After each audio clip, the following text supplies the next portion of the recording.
நம்ம ஹர்ஷித் ராணா பத்தி பேசிட்டு இருக்கிறப்போ நம்ம ஒரு விஷயம் நம்ம பேசியிருந்தோம். சோசியல் மீடியா ஹேட்ரட் எல்லாம் பயங்கரமா போகுது ப்ரோ அப்படின்ட்டு எல்லாரும் சொல்லிட்டு இருந்தாங்க. ஹர்ஷித் ராணா வந்து பர்சனல் அஃபெக்ட் ஆகுது அப்படின்ட்டு. அந்த விஷயத்த ஃபில் சிமன்ஸ் இப்போ வந்து பேசியிருக்காரு ஃபார் பங்களாதேஷ் கிரிக்கெட் டீம். இந்த இன்சிடென்ட் இந்தியாவுக்கு மட்டும் தான் நடந்துச்சா, ஹர்ஷித் ராணாக்கு மட்டும் தான் நடந்தான்னு கேட்டீங்கன்னா கிடையவே கிடையாது. இப்போ ரீசெண்டா பங்களாதேஷ் ஆப்கானிஸ்தானுக்கு அகைன்ஸ்ட் தோத்தாங்க தெரியுமா? அதுக்கப்புறம் பங்களாதேஷையும் போட்டு வச்சு செய்றாங்க சோசியல் மீடியால மட்டும் இல்லாம ஏர்போர்ட்லயே வந்து ஒரு வாய்க்காத்தகாத மாதிரி ஆயிடுச்சு ஃபேன்ஸுக்கு அகைன்ஸ்டா அப்படின்ட்டு நிறைய வீடியோஸ்லாம் நீங்க மேபி பாத்துருக்க வாய்ப்பு இருக்கு.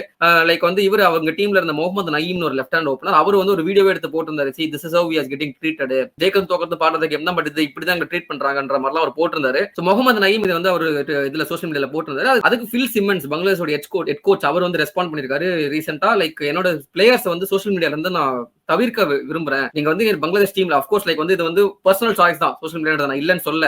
ஆனா ஃபார் யுவர் மென்டல் சேக் நீங்க சோஷியல் மீடியால இல்ல அப்படின்னா வந்து எனக்கு பெட்டரா இருக்கும்ன்ற மாதிரி அவரோட ஸ்டேட் சொல்லியிருந்தாரு. Because that's how it's going. ரொம்ப வந்து நெகட்டிவா போயிட்டு இருக்கு சோஷியல் மீடியா. அண்ட் அவரும் மென்ஷன் பண்ணியிருந்தார் சேம் திங் தான். சோஷியல் மீடியா ஹேட்டர்லாம் பெருசா எடுத்துக்கூடாது. பட் இப்ப இருக்கிற பிளேயர்ஸ்க்கு அந்த மென்டாலிட்டியே இல்ல. எதை பார்த்தாலும் சீரியஸா எடுத்துக்கிறாங்க.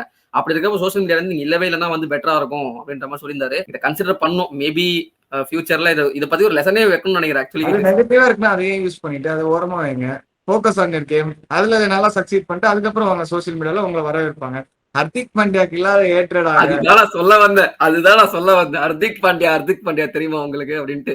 மனுஷனை ப்ரோ விடுங்க, கிரவுண்ட்ல மேட்ச் கேப்டனா விளையாட வந்தாருங்க, அவருக்கு இல்லாத ஏற்றடாங்க. சிரிச்சுக்கிட்டு போனாரு, கை தட்டிட்டு போனாரு வான்கடை கிரவுண்ட. உள்ள நம்மளுக்கு இப்ப புரியுது.